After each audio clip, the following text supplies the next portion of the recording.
Hello everyone और आप सबका स्वागत है आज के बायोलॉजी सेशन में। और आज हम पढ़ेंगे रिप्रोडक्शन, ह्यूमन रिप्रोडक्शन के बारे में। तो ये जो लेक्चर है, ये जो पुराने जो लेक्चर्स थे उसकी कंटिन्यूएशन है। तो पुराने लेक्चर्स में हमने ह्यूमन रिप्रोडक्शन के बारे में पढ़ा कि कितने प्रकार की ह्यूमन रिप्रोडक्शन होती है, और हमने मेल रिप्रोडक्टिव सिस्टम और फीमेल रिप्रोडक्टिव सिस्टम के बारे में भी चर्चा की थी। तो ये जो लेक्चर है ये कंटिन्यूएशन है प्रीवियस लेक्चर का, और इस लेक्चर में हम गैमीटोजेनेसिस के बारे में पढ़ेंगे। तो गैमीटोजेनेसिस क्या होता है?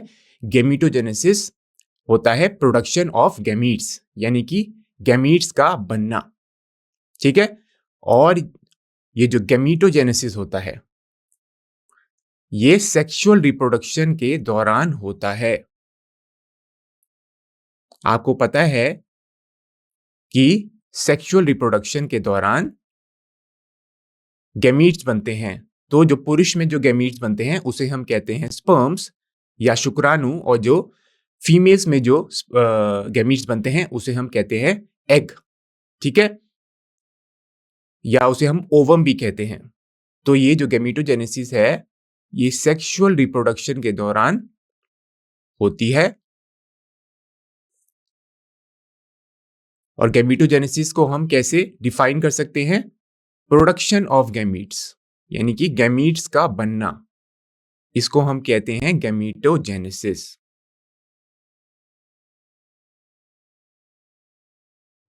तो जैसे कि मैंने आपको बताया, जो शुक्राणु होते हैं, जो स्पर्म्स होते हैं, वो टेस्टिस में बनते हैं। ठीक है, पुरुष में अगर हम बात करें तो शुक्राणु जिसे हम स्पर्म कहते हैं वो टेस्टिस में बनते हैं। और जो अंडाशय होती है जो फीमेल्स में होती है, जिसको हम ओवरीज भी कहते हैं, उसमें ओवा यानी कि एग सेल्स का प्रोडक्शन होता है। अब ये जो टेस्टिस और जो ओवरीज हैं ये प्राइमरी सेक्स ऑर्गन्स होते हैं। तो हमने ये प्रीवियस लेक्चर में इस बारे में भी चर्चा की थी कि दो प्रकार के सेक्स ऑर्गन होते हैं। पहले होते हैं प्राइमरी सेक्स ऑर्गन्स, जिनका मुख्य फंक्शन क्या होता है? गैमीट्स को बनाना, यानी कि डायरेक्टली ये इन्वॉल्व होते हैं गैमीट प्रोडक्शन में।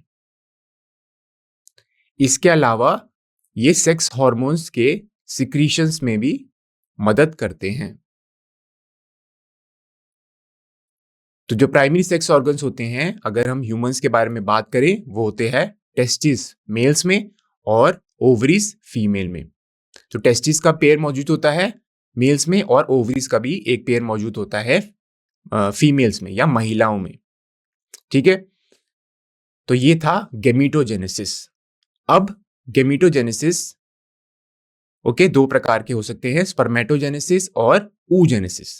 स्पर्मेटोजेनेसिस होता है स्पर्म का प्रोडक्शन, और oogenesis होता है एग्स का प्रोडक्शन। इन दोनों प्रोसेस के बारे में हम इस लेक्चर में चर्चा करेंगे कि स्पर्म कैसे बनते हैं और एग कैसे बनता है या ओवा कैसे बनता है। तो आइए पहले हम बात करते हैं स्पर्मेटोजेनेसिस के बारे में। तो जो स्पर्मेटोजेनेसिस होता है इसको हम कैसे डिफाइन कर सकते हैं? ये होता है फॉर्मेशन ऑफ, आप कह सकते हैं, स्पर्मेटोजोआ या स्पर्म्स। सिंपल भाषा में आप इसे कह सकते हैं स्पर्म्स का बनना। ठीक है, हम स्पर्म्स लिख सकते हैं या स्पर्मेटोजोआ भी लिख सकते हैं। ठीक है, या आप स्पर्म भी लिख सकते हैं इसे। अब स्पर्मेटोजेनेसिस मेल में होता है, ये पुरुष में होता है, और इसकी वजह से स्पर्म्स यानी कि शुक्राणु का प्रोडक्शन होता है। अब इस स्पर्मेटोजेनेसिस कहाँ होता है? ये टेस्टिस में होता है। और कुछ सेल्स होते हैं जिसे हम कहते हैं स्पर्मेटोगोनिया। तो स्पर्मेटोगोनिया जर्म सेल्स होते हैं, और हमने पहले इस बारे में चर्चा की थी कि इन जर्म सेल्स में मियोसिस होती है, जिसकी वजह से शुक्राणु बनते हैं। तो स्पर्मेटोगोनिया ये कहाँ मौजूद होते हैं? ये सेमनीफेरस ट्यूब्यूल्स की इनर वॉल में मौजूद होते हैं। और स्पर्मेटोगोनिया जो सेल्स होते हैं ये डिप्लॉयड सेल्स होते हैं। ठीक है, यानी कि इसमें क्रोमोसोम के दो सेट मौजूद होते हैं। ये डिप्लॉयड सेल्स होते हैं। और इनमें माइटोटिक डिविजन्स होती है, जिसकी वजह से ये अपना नंबर इंक्रीज करते हैं। तो स्पर्मेटोगोनिया ये डिप्लॉयड सेल होते हैं और ये माइटोसिस के द्वारा अपना नंबर इंक्रीज करते हैं। ठीक है, तो हम लिख सकते हैं इंक्रीज इन नंबर। अब कुछ सेल्स होते हैं स्पर्मेटोगोनिया के जिसे हम बोलते हैं प्राइमरी स्पर्मेटोसाइट्स, और प्राइमरी स्पर्मेटोसाइट्स भी डिप्लॉयड हुए, यानी कि उसमें 46 क्रोमोसोम हुए। तो आपको पता होगा जो डिप्लॉयड सेल्स होते हैं उसमें 46 क्रोमोसोम्स होंगे, क्योंकि अगर हम मनुष्य की बात करें तो उसमें 46 क्रोमोसोम्स होते हैं एक सेल में, जो कि डिप्लॉयड होता है। और अगर हैप्लॉयड सेल होता है तो उसमें 23 क्रोमोसोम्स मौजूद होते हैं। और ये जो हैप्लॉयड सेल कैसे बनते हैं? ये बनते हैं मियोसिस के द्वारा, क्योंकि मियोसिस में क्या होता है? रिडक्शनल डिवीजन होती है। तो मियोसिस को हम रिडक्शनल डिवीजन भी कहते हैं, जिसकी वजह से क्रोमोसोम नंबर हाफ हो जाता है। तो स्पर्मेटोगोनिया ये भी डिप्लॉयड होते हैं। अब कुछ सेल्स होते हैं स्पर्मेटोगोनिया के जो कि प्राइमरी स्पर्मेटोसाइट्स कहलाते हैं, और इन प्राइमरी स्पर्मेटोसाइट्स में फर्स्ट मियोटिक डिवीजन होती है। अब जो फर्स्ट मियोटिक डिवीजन होती है इसमें क्रोमोसोम नंबर रिड्यूस हो जाते हैं, यानी कि वो हाफ हो जाते हैं। ठीक है, तो जो प्राइमरी स्पर्मेटोसाइट्स है उनमें मियोसिस होती है, जिसकी वजह से दो हैप्लॉइड सेल बनते हैं जिसे हम कहते हैं सेकेंडरी स्पर्मेटोसाइट्स। अब सेकेंडरी स्पर्मेटोसाइट हैप्लॉइड सेल है, यानी कि उसमें 23 क्रोमोसोम्स होंगे। और इसके बाद क्या होता है, इसमें सेकेंड मियोटिक डिवीजन्स होती है। तो सेकेंडरी स्पर्मेटोसाइट्स हम कह सकते हैं they undergo second meiotic division. और सेकेंड मियोटिक डिवीजन क्या होती है? ये माइटोसिस जैसी ही होती है, और इसे हम कहते हैं इक्वेशनल डिवीजन होती है इसमें, यानी कि माइटोसिस जैसा ही होता है। तो यहाँ पे जो 23 क्रोमोसोम्स हैं वो 23 क्रोमोसोम्स ही रहेंगे। तो सेकेंडरी स्पर्मेटोसाइट्स में सेकेंड मियोटिक डिवीजन्स होती है, जिसकी वजह से 4 जो हैप्लॉइड सेल्स बनते हैं जिसे हम कहते हैं स्पर्मेटिड्स। तो यहाँ पे भी स्पर्मेटिड्स में भी 23 क्रोमोसोम्स ही मौजूद होंगे। ठीक है, अब स्पर्मेटिड्स जो होते हैं वो ट्रांसफॉर्म हो जाते हैं स्पर्मेटोजोआ में। तो हम एरो लगा के यहाँ लिख सकते हैं स्पर्मेटिड जो होते हैं वो ट्रांसफॉर्म हो जाते हैं स्पर्मेटोजोआ में। ठीक है, जिसे हम स्पर्म भी कहते हैं या जिसे हम शुक्राणु भी कहते हैं। ठीक है, तो आप देख सकते हैं पहले स्पर्मेटोगोनिया थे, स्पर्मेटोगोनिया से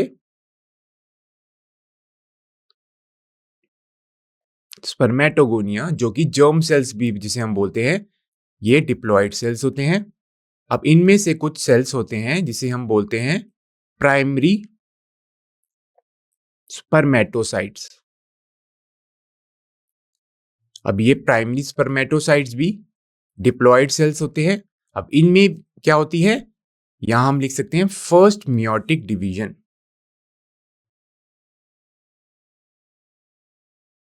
आपने मियोसिस पढ़ते हुए ये पढ़ा होगा कि मियोसिस जो होता है वो 2 फेजेस में होता है, फर्स्ट मियोटिक डिवीजन और सेकंड मियोटिक डिवीजन। अब first meiotic division reductional division होती है, जिसमें क्रोमोसोम नंबर रिड्यूस हो जाते हैं। और इसके बाद क्या बनेगा, प्राइमरी स्पर्मेटोसाइट्स में फर्स्ट मियोटिक डिवीजन के बाद 2 सेकेंडरी स्पर्मेटोसाइट्स बनेंगे। ठीक है, और ये हैप्लॉइड होंगे। और ये कितने बनेंगे? 2 हैप्लॉइड सेल बनेंगे। अब सेकेंडरी स्पर्मेटोसाइट्स में सेकेंड मियोटिक डिवीजन होती है, जो कि माइटोसिस जैसी ही होती है।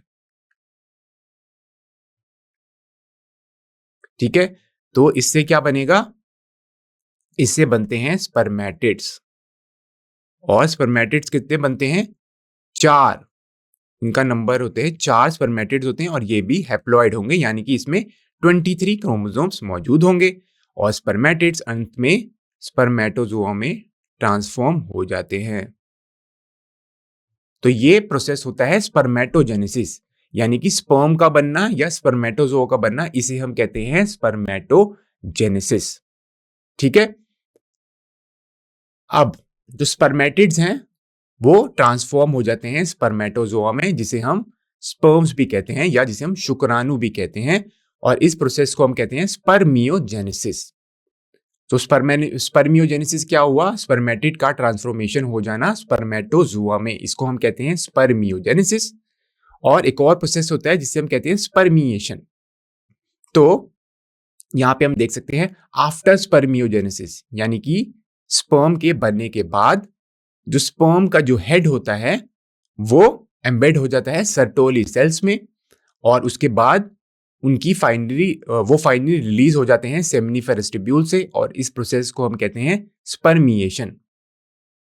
ठीक है, तो आप यहां देख सकते हैं जो शुक्राणु जनन के बाद जो शुक्राणु होते हैं वो सर्टोली जो कोशिकाएं होती हैं या जो सर्टोली सेल्स होते हैं उसमें जो स्पर्म का हेड एम्बेड हो जाता है, और इसके बाद वो सेमिनिफेरस ट्यूब्यूल से बाहर निकल जाते हैं। ठीक है, क्योंकि आप देख सकते हैं स्पर्मेटोगोनिया कहाँ मौजूद था? वो सेमिनिफेरस ट्यूब्यूल्स की इनर वॉल्स में मौजूद थे। और फाइनली क्या होता है, ये जो स्पर्म्स होते हैं ये इनकी रिलीज हो जाती है सेमिनिफेरस ट्यूब्यूल से, और इस प्रोसेस को हम कहते हैं स्पर्मिएशन।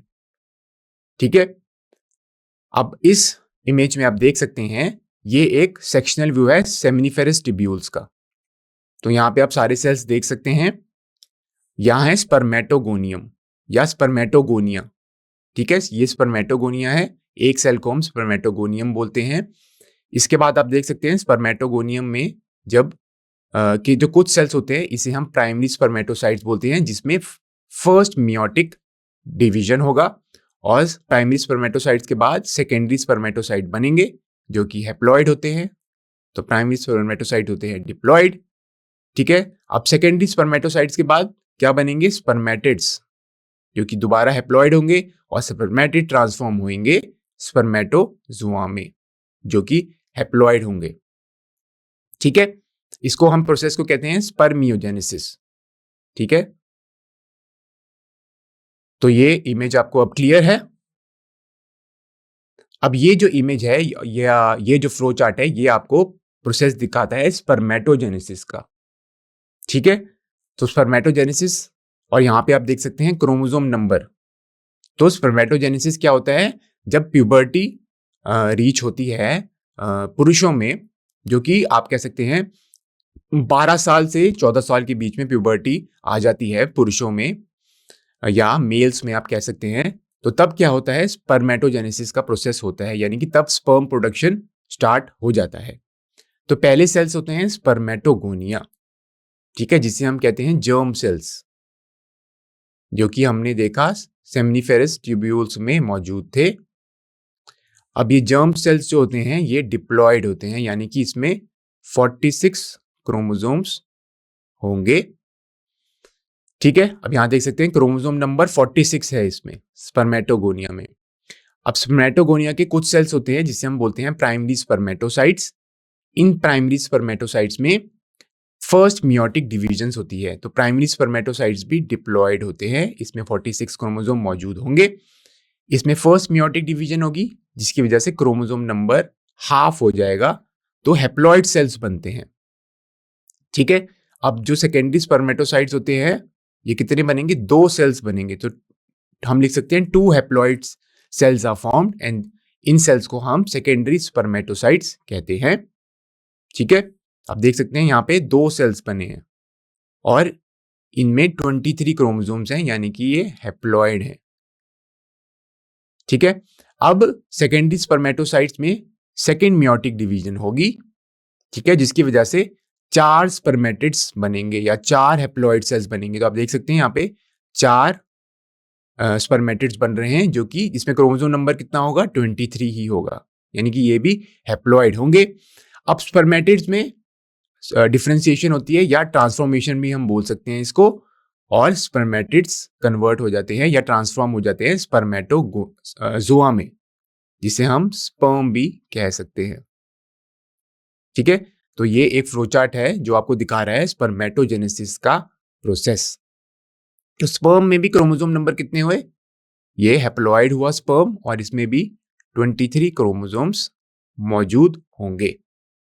ठीक है, तो ये फ्लो चार्ट था, आपको दिखा रहा है स्पर्मेटोजेनेसिस के स्टेप्स। ठीक है। अब जो स्पर्मेटोजेनेसिस होता है, ये मैंने आपको बताया, ये प्यूबर्टी पे स्टार्ट होता है। और ये प्यूबर्टी पे क्यों होता है? क्योंकि प्यूबर्टी जब रीच होती है तब क्या होता है, बहुत ही सिग्निफिकेंट अमाउंट में गोनेडोट्रोफिन हार्मोन रिलीजिंग हार्मोन का सिक्रीशन होता है। ठीक है। अब गोनेडोट्रोफिन जो रिलीजिंग हार्मोन जो होते हैं, जब इनका लेवल शरीर में बढ़ जाता है तब क्या होता है, ये एंटीरियर पिट्यूटरी ग्लैंड पर एक्ट करता है और एंटीरियर पिट्यूटरी ग्लैंड को ये स्टिमुलेट करता है ताकि वो सिक्रीट करें ल्यूटिनाइजिंग हार्मोन और फॉलिकल स्टिमुलेटिंग हार्मोन। ठीक है। तो आप लिख सकते हैं जो गोनेडोट्रोफिन रिलीजिंग हार्मोन है, इसका लेवल जब बढ़ जाता है, और इसका लेवल कब बढ़ता है? प्यूबर्टी पे। ठीक है। अब इस गोनेडोट्रोफिन रिलीजिंग हार्मोन का लेवल बढ़ता है और जिसकी वजह से जो गोनेडोट्रोफिन रिलीजिंग हार्मोन है वो एंटीरियर पिट्यूटरी ग्लैंड पर फंक्शन करेगा। ठीक है। ये जो पिट्यूटरी ग्लैंड है ये होता है एंडोक्राइन ग्लैंड। ठीक है। और एंडोक्राइन ग्लैंड जो होते हैं वो हार्मोन सिक्रीट करते हैं। ठीक है। तो ये जो गोनेडोट्रोफिन रिलीजिंग हार्मोन है ये एंटीरियर पिट्यूटरी ग्लैंड्स पर एक्ट करेगा। अब एंटीरियर पिट्यूटरी ग्लैंड एक एंडोक्राइन ग्लैंड है। इसे हम डकलेट्स ग्लैंड भी बोलते हैं क्योंकि ये डायरेक्टली जो सिक्रीट करते हैं, सीधा इनकी जो सिक्रीशंस है वो ब्लड में जाती हैं, वो खून में जाती हैं। ठीक है। अब एंटीरियर पिट्यूटरी ग्लैंड पे ये एक्ट करेगा और फिर एंटीरियर पिट्यूटरी ग्लैंड है वो क्या सिक्रीट करेगा? ल्यूटिनाइजिंग हार्मोन, और वो बनाएगा फॉलिकल स्टिमुलेटिंग हार्मोन। ठीक है। अब जो ल्यूटिनाइजिंग हार्मोन है वो लेडिक सेल्स पर एक्ट करता है और लेडिक सेल्स क्या करते हैं, उनमें सिंथेसिस और सिक्रीशन होती है एंड्रोजन्स की। अब जो एंड्रोजन्स क्या होते हैं, इनको हम बोलते हैं मेल हार्मोन्स। एक उदाहरण मेल हार्मोन का है टेस्टोस्टेरोन। ठीक है। तो आप देख सकते हैं हमने पिछले लेक्चर में भी चर्चा की थी कि लेडिक सेल्स का फंक्शन क्या होता है। तो लेडिक सेल्स क्या बनाते हैं, ये एंड्रोजन्स की सिक्रीशन करते हैं। अब एंड्रोजन्स क्या करते हैं, वो स्पर्मेटोजेनेसिस के प्रोसेस को स्टिमुलेट करेंगे। ठीक है। और इसके अलावा जो फॉलिकल स्टिमुलेटिंग हार्मोन था वो सर्टोली सेल्स पर एक्ट करता है और वो उसको उसको स्टिमुलेट करता है ताकि वो सिक्रीट करे कुछ ऐसे फैक्टर्स जो कि स्पर्मियोजेनेसिस में मदद करते हैं। ठीक है। स्पर्मियोजेनेसिस क्या था? ट्रांसफॉर्मेशन स्पर्मेटिड्स की स्पर्मेटोजोआ में, इसको हम कहते हैं स्पर्मियोजेनेसिस। ठीक है। तो ये सब कुछ था स्पर्मेटोजेनेसिस के बारे में। ठीक है। आइए अब हम चर्चा करते हैं ooजेनेसिस के बारे में। तो मैंने आपको पहले ही बताया था गैमेटोजेनेसिस हैं वो दो प्रकार के होते हैं। अगर वो पुरुषों में हो रहा होता है तो उसे हम कहते हैं स्पर्मेटोजेनेसिस, और जो महिलाओं में होता है इसे हम कहते हैं ooजेनेसिस। ठीक है। ooजेनेसिस को हम अंडजनन भी कहते हैं। तो ooजेनेसिस की जो शुरुआत होती है वो एम्ब्रियोनिक डेवलपमेंट के दौरान ही होनी शुरू हो जाती है, जहां पे बहुत सारे मात्रा में या मिलियंस की मात्रा में जो गैमीट मदर सेल्स बनते हैं जिसे हम oogonia भी कहते हैं। ठीक है। तो जो oogonia है ये एम्ब्रियोनिक डेवलपमेंट के दौरान ही बन जाते हैं। ठीक है। और उसके बाद जो oogonia होते हैं वो नहीं बनते। ठीक है। तो जितने भी oogonia होते हैं वो एम्ब्रियोनिक डेवलपमेंट के दौरान ही बनते हैं, और जो महिला है उसकी बर्थ के बाद कोई भी oogonia सेल्स नहीं बनते हैं। ठीक है। और oogonia को हम गैमीट मदर सेल्स भी कहते हैं या इसे हम जर्म सेल्स भी कह सकते हैं। ठीक है। इसके बाद क्या होता है, ये जो oogonia होते हैं इनमें डिवीजन स्टार्ट हो जाती है, और वो जो प्रोफेज 1 होता है मियोटिक डिवीजन्स का, उसमें ये टेम्परेरीली अरेस्ट हो जाते हैं और इस स्टेज में इसे हम कहते हैं प्राइमरी oocytes। ठीक है। तो सबसे पहले आप देख सकते हैं oogonia। oogonia को हम यहाँ पे जर्म सेल्स भी कह सकते हैं। तो oogonia डिप्लॉयड सेल्स होंगे और इसमें 46 क्रोमोसोम्स मौजूद होंगे। अब जितने भी oogonia बनने होते हैं वो एम्ब्रियोनिक डेवलपमेंट के दौरान बन जाते हैं। ठीक है, तो ये बर्थ से पहले ही बन जाते हैं, बिफोर बर्थ, और बर्थ के बाद कोई भी oogonia नहीं बनते हैं। ठीक है, अब oogonia जो होता है उसमें डिविजन्स होती हैं और वो टेम्परेली अरेस्ट हो जाता है prophase stage of meiosis. Okay, meiotic divisions means meiosis. So आपने ये पढ़ा होगा कि स्टेजेस होती हैं प्रोफेज, मेटाफेज, एनाफेज और टीलोफेज। और अगर हम मियोसिस की बात करें वो दो फेजेस में होता है, मियोसिस 1 और मियोसिस 2। ठीक है, मियोसिस की अगर हम बात करें तो पहला होता है मियोसिस 1 और दूसरा होता है मियोसिस 2। अब जो मियोसिस 1 होता है इसमें भी प्रोफेज 1, प्रोफेज 2, मेटाफेज 1 और मेटाफेज 2। तो पहले तो प्रोफेज, मेटाफेज, एनाफेज और टीलोफेज। मियोसिस 2 में भी क्या होगा? प्रोफेज, मेटाफेज, एनाफेज और टीलोफेज। तो ये हो गया प्रोफेज 1, मेटाफेज 2, एनाफेज सॉरी, ये होगा प्रोफेज 1, मेटाफेज 1, एनाफेज 1, टीलोफेज 1। फिर होता है प्रोफेज 2, मेटाफेज 2, एनाफेज 2 और टीलोफेज 2। ठीक है, तो प्रोफेज 1 में ये जो oogonia सेल्स होते हैं ये अरेस्ट हो जाते हैं, जिसे हम कहते हैं प्राइमरी oocytes। अब क्या होता है, जो oogenesis होता है वो डिप्लॉयड oogonia में होगा। अब मैंने आपको पहले ही बताया oogonia जो होता है जिसे हम जर्म सेल्स भी बोल सकते हैं या एग मदर सेल्स भी कह सकते हैं, तो ये डिप्लॉयड सेल्स होते हैं। ठीक है, अब जो क्या होता है oogenesis के दौरान oogonia जो होता है उसके साइज में काफी बढ़ोतरी होती है। ठीक है, और जब इसका साइज इंक्रीज होता है तो इसे हम कहते हैं प्राइमरी oocyte। ठीक है, तो oogonia के कुछ सेल्स, ठीक है, वो थोड़े उनका साइज इंक्रीज हो जाता है, उनका आकार बढ़ जाता है, और जब इनका आकार बढ़ जाता है इसे हम कहते हैं प्राइमरी oocytes। अब जो प्राइमरी oocytes है वो भी डिप्लॉयड ही होंगे, यानी कि उसमें 46 क्रोमोसोम मौजूद होंगे, और इन डिप्लॉयड प्राइमरी oocyte में फर्स्ट मियोटिक डिवीजन होगी। ठीक है, तो मियोसिस 1 जिसे हम कहते हैं, और ये रिडक्शनल डिवीजन होता है, यानी कि इसमें क्रोमोसोम नंबर रिड्यूस हो जाएंगे हाफ।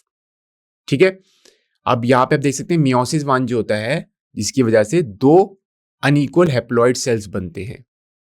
ठीक है, तो प्राइमरी oocyte में क्या होता है, इसमें मियोटिक डिवीजन होती है जिसकी वजह से दो अनइक्वल हैप्लॉइड सेल्स बनते हैं। हैप्लॉइड सेल्स बनेगी उसमें 23 क्रोमोसोम्स मौजूद होंगे।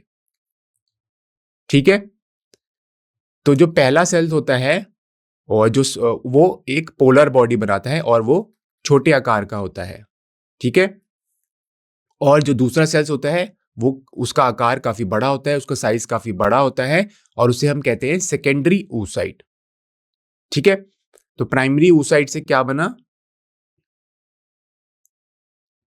तो ये था प्राइमरी oocyte जो कि oogonia सेल से बनता है। अब प्राइमरी oocyte में मियोसिस 1 होगा, या हम लिख सकते हैं फर्स्ट मियोटिक डिवीजन, या हम इसको मियोसिस 1 भी लिख सकते हैं, जिसकी वजह से एक बड़ा सेल बनेगा जिसे हम कहते हैं सेकेंडरी oocyte,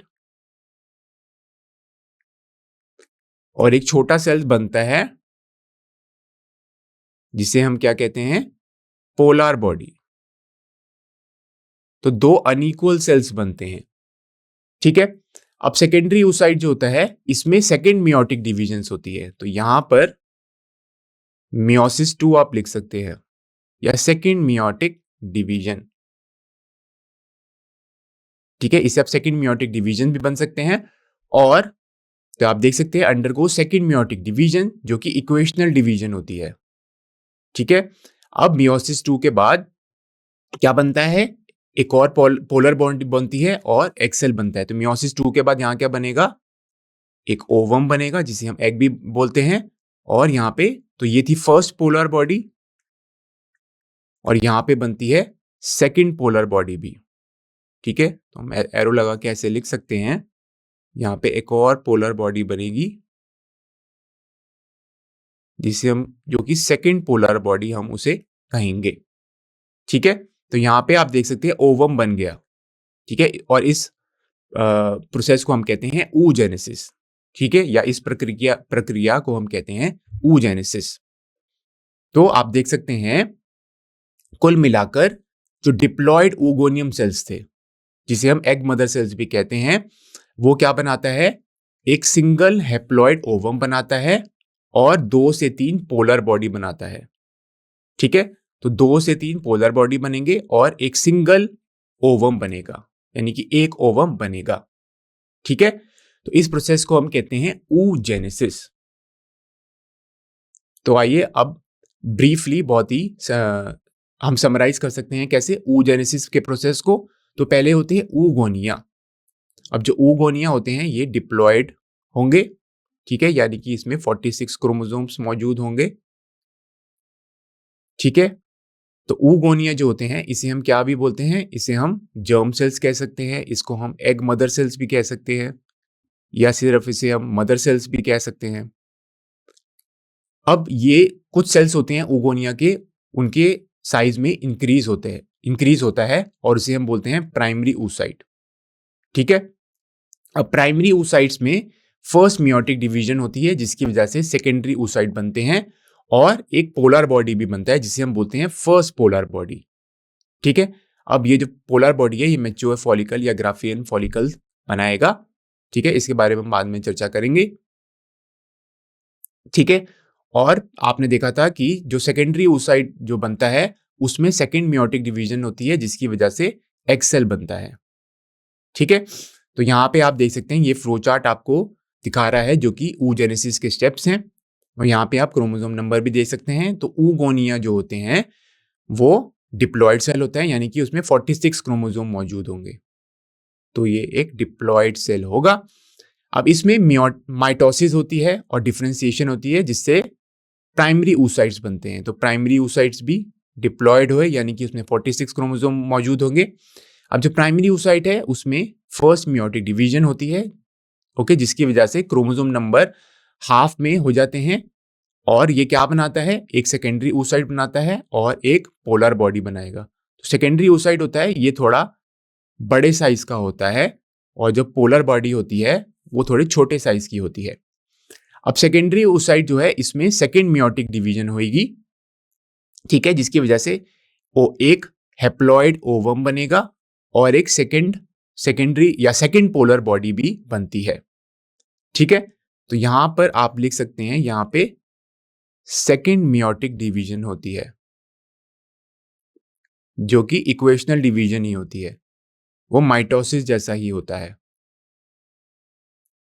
ठीक है, और जब सेकेंडरी oocyte में सेकेंड मियोटिक डिवीजन होती है, ठीक है, तो उसकी वजह से एक हैप्लॉयड ओवम बनता है और एक सेकेंड पोलर बॉडी भी बनती है। तो हम कह सकते हैं कुल मिला के oogenesis में जो oogonia होता है जो कि डिप्लॉयड होता है उससे एक एग सेल बनता है और 2 से 3 पोलर बॉडी बनती हैं। ठीक है, आप यहाँ पे ये भी देख सकते हैं ये जो फीटस की लाइफ होती है, फिटाइल लाइफ होती है। ठीक है, तो सारे oogonia हमने पढ़ा था, जो कि oogonia के जो सेल्स होते हैं वो सारे एम्ब्रियोनिक स्टेज में ही बन जाते हैं और महिलाओं के बर्थ के बाद या चाइल्ड के बर्थ के बाद कोई भी oogonia सेल्स नहीं बनते। तो यहाँ पे फीटल लाइफ आप दिखा सकते हैं। ठीक है, और जो प्राइमरी oocyte हैं वो प्रोफेज 1 में जो कि मियोसिस की होती है, तो वहां पर ये टेम्परेली अरेस्ट हो जाते हैं। ठीक है, और जब प्यूबर्टी रीच होती है तब उसमें डिवीजन होगी। ठीक है, तो प्यूबर्टी पे जब प्यूबर्टी रीच हो जाती है महिलाओं में तब प्राइमरी oocytes में फर्दर डिवीजन होगी। ठीक है, और वो सेकेंडरी oocyte बनाएंगे। ठीक है, तो जब सेकेंडरी oocyte बन जाते हैं तब हम बोलते हैं उसको अडल्ट रिप्रोडक्टिव लाइफ। ठीक है, तो प्यूबर्टी पे क्या होता है, आप देख सकते हैं एडोलेसेंस फेज जो है वो रिप्रोडक्टिव फेज में ट्रांसफॉर्म हो जाती है। ठीक है, तो यहाँ पे आप डिफरेंट फेजेस भी दे सकते हैं। ये है फीटल लाइफ, यहाँ पे आपकी प्यूबर्टी रीच हुई। ठीक है, और प्यूबर्टी के बाद अडल्ट रिप्रोडक्टिव लाइफ स्टार्ट हो जाती है। तो फीटल लाइफ में आपके ऊगोनिया और प्राइमरी oocytes, ऊगोनिया बने फीटल लाइफ में और प्राइमरी oocyte जो अरेस्ट हो जाते हैं प्रोफेज 1 ऑफ मियोसिस में। इसके बाद जब प्यूबर्टी रीच होती है तो प्राइमरी oocyte सेकेंडरी oocyte में कन्वर्ट हो जाएंगे, ठीक है। और सेकेंडरी oocyte जब प्यूबर्टी रीच हो जाती है तब वो ओवम बनाएंगे, ठीक है। तो इस लेक्चर में हमने गैमेटोजेनेसिस के बारे में बात करा। तो गैमेटोजेनेसिस आप देख सकते हैं दो प्रकार की है, स्पर्मेटोजेनेसिस और ooजेनेसिस। स्पर्मेटोजेनेसिस होता है स्पर्मेटोजोआ या स्पर्म का बनना या शुक्राणु का बनना, और इसमें जो स्पर्मेटोगोनिया जो होते हैं जो कि सेमिनिफेरस ट्यूब्यूल्स में मौजूद होते हैं और ये डिप्लॉयड सेल्स होते हैं, इनमें मियोसिस के द्वारा ये शुक्राणु बनते हैं। और ये कहाँ बनते हैं? ये प्राइमरी सेक्स ऑर्गन्स में बनते हैं। तो टेस्टिस में बनते हैं ये पुरुषों में, और दूसरा जो गैमेटोजेनेसिस है उसको हम बोलते हैं ooजेनेसिस, जो कि महिलाओं में होता है। और आपको ये भी बात याद रखनी है, ये दोनों जो प्रक्रियाएं हैं स्पर्मेटोजेनेसिस ooजेनेसिस, ये जब प्यूबर्टी रीच होती है उसके बाद होते हैं, ठीक है। तो आपने, और अगर हम ooजेनेसिस की बात करें तो ooजेनेसिस होता है एग सेल का बनना या ओवम का बनना।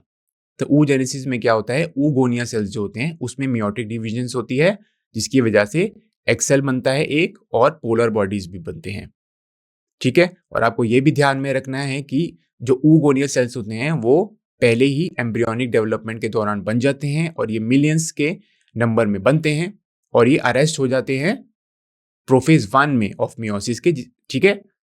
तो जो प्राइमरी oocytes होते हैं, ठीक है, जो कि ooगोनिया से ही बनते हैं, वो अरेस्ट हो जाते हैं प्रोफेज 1 ऑफ मियोसिस में।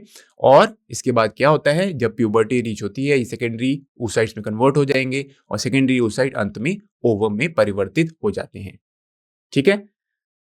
अब हम बाकी के टॉपिक्स के बारे में अगले लेक्चर में चर्चा करेंगे। तो अगले लेक्चर में हम मेंस्ट्रुअल साइकिल और कुछ और टॉपिक्स के बारे में चर्चा करेंगे, फर्टिलाइजेशन के बारे में भी, ठीक है। और हम स्पर्म के स्ट्रक्चर के बारे में भी चर्चा करेंगे, ठीक है। तो मिलते हैं अब हम अगले लेक्चर में। आप सबका बहुत बहुत धन्यवाद।